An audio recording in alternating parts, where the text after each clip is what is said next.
Salut à toi, je rentre directement dans le sujet parce que tu sais très bien de quoi il s'agit, c'est écrit sur le titre de cette vidéo, donc je ne vais pas me blablater plus que ça.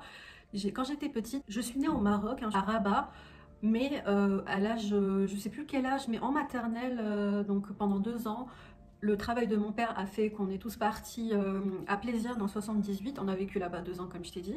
Ensuite, donc on est reparti au Maroc, toujours pour le travail de mon père, qui fait que je me suis habituée à la France pendant 2 ans, j'étais toute petite et j'ai dû retourner au Maroc. Mais tu sais, les villes au Maroc sont, il y en a beaucoup des sympas. D'ailleurs, je te ferai une vidéo là-dessus, des villes à visiter. Il y a vraiment beaucoup de choses à voir. Mais bien sûr, comme dans n'importe quel pays, il y a aussi des villes horribles et je te conseillerais pas d'y aller. La ville s'appelle Salé et elle est collée à Rabat, qui est la capitale du Maroc. Donc dans cette ville, le quartier n'était pas top du tout. Je parle même pas de la saleté. Bon, ok, c'était sale, mais moi je vais te parler plutôt du côté très dangereux que j'ai dû vivre étant enfant. Comme tu sais, j'ai une soeur jumelle, donc on est depuis tout petite, on est toujours ensemble, hein, on s'est jamais quitté. Je crois que c'était en CE1, CE2, donc on allait à l'école et on a eu pas mal d'emmerdes pendant des années. Donc je dirais oui, bah, tout simplement du CE1, CE2, CM1, CM2.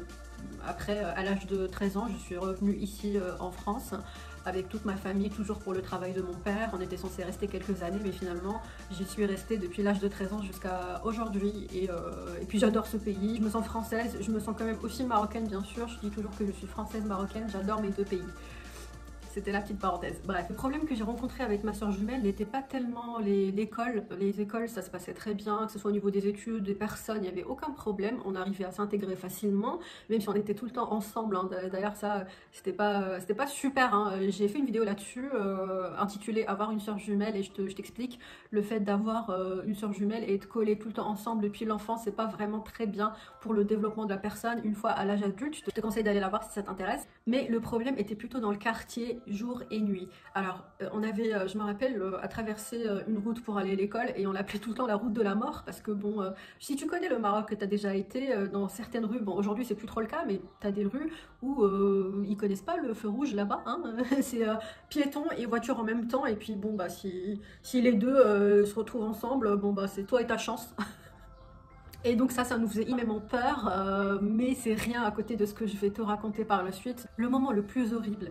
Bon, je vais y aller, je vais droit au but, je vais pas trop laisser de suspense, je vais te dire la chose la plus horrible qui me soit arrivée dans cette ville étant enfant. On rentrait de l'école, mais il faisait déjà nuit, c'était pendant l'hiver, et je me rappelle, j'étais avec ma soeur jumelle, on était en train de rentrer tout simplement à la maison, et on passait par un quartier assez, disons, assez désert. Il y avait quand même du monde, mais à un moment, on passait vers un côté désert où il n'y a personne, et puis d'un coup, je sens un homme qui me prend par le bras comme ça, et qui me prend vers lui pour me kidnapper. Et ça m'a... Je l'ai compris tout de suite en fait, c'est comme si j'y étais préparée, j'ai senti ce qui allait se passer, j'avais même senti le danger et j'ai crié, et je l'ai poussé comme ça et j'ai crié à ma jumelle, cours, cours, attention il va nous kidnapper, j'arrêtais pas de crier et puis on a crié tellement fort. Je me rappelle à côté de notre bâtiment, il y avait une vendeuse qu'on connaissait bien et j'ai réussi à arriver jusqu'à elle et à crier tellement fort que ça a fait fuir cette fameuse personne et qui est partie en courant. Mais ça m'a assez traumatisée, moi, ma soeur jumelle aussi. Et c'est pas quelque chose qui fait plaisir hein, quand on est enfant, bon c'est assez traumatisant. Une fois j'avais vu par le balcon une petite fille en train de courir et un mec en moto en train de la pourchasser. Ça aussi c'est une image qui me hante encore aujourd'hui. Une fois en allant encore à l'école, ou alors je crois que j'allais plutôt chez une amie parce que c'était dans un autre quartier, et là je vois un monsieur sortir un poignard de sa veste, comme ça, à regarder autour de lui et puis la remettre en mode psychopathe en puissance. J'ai rien compris. Une fois c'était deux jeunes sur un scooter et il y en a un des deux qui tenait un couteau et l'autre avait le bras en sang. Bref, tu l'as compris, le quartier était assez flippant, on se croirait dans Walking Dead, sauf que au lieu de zombies c'était des personnes psychopathes. Ensuite, les années suivantes où je suis restée au Maroc, en 6e je pense, on avait donc changé d'école et je me rappelle, on avait des voisins, deux jeunes frères un peu plus âgés que nous. Et bah, c'était des voisins et puis c'était tout simplement du harcèlement physique, c'est-à-dire que ces personnes nous regardaient tout le temps par la fenêtre, ils nous attendaient, ma soeur et moi. Je me rappelle surtout moi, il y avait l'un des deux qui n'arrêtait pas d'essayer de me regarder par la fenêtre et d'attendre que je sois là. Il était torse nu, enfin j'ai pas compris le délire. Et à chaque fois qu'on devait aller à l'école, ils nous attendaient en bas de chez nous et ils nous suivaient jusqu'à ce qu'on aille à l'école. Et puis pareil, au retour, quand l'école est terminée, bon, apparemment, ils ont cru qu'on leur demandait de venir nous raccompagner comme des gardes du corps de l'école jusqu'à chez nous, encore une fois. Nous, on les calculait pas du tout, on avait peur, on faisait comme si de rien n'était. Et parfois, on se barricadait avec nos copines, comme ça, on était au milieu, elles étaient autour pour que les mecs nous lâchent un peu. Mais non, ils étaient derrière, ils nous suivaient tout le temps, tout le temps. Donc au bout d'un moment c'était un peu tendu, horrible, que je me suis, donc on l'a dit à notre père, ma jumelle et moi, et mon père m'a dit dis-moi qui c'est, je vais aller les voir, je vais leur parler. Bon voilà, et bien sûr normal, hein, c'est mon papa et il allait s'en occuper. Et puis après quand on devait leur montrer, on s'est dégonflé à la dernière minute, je me rappelle, et je sais pas, c'est comme si on avait pris un peu peur ou qu'on voulait pas aggraver la situation. On a dit à papa que c'était une blague et puis voilà. Mais c'était quand même une année entière d'harcèlement physique, vraiment tout le temps, alors qu'on était encore des bébés, hein, on savait pas vraiment ce que c'était que l'amour, etc.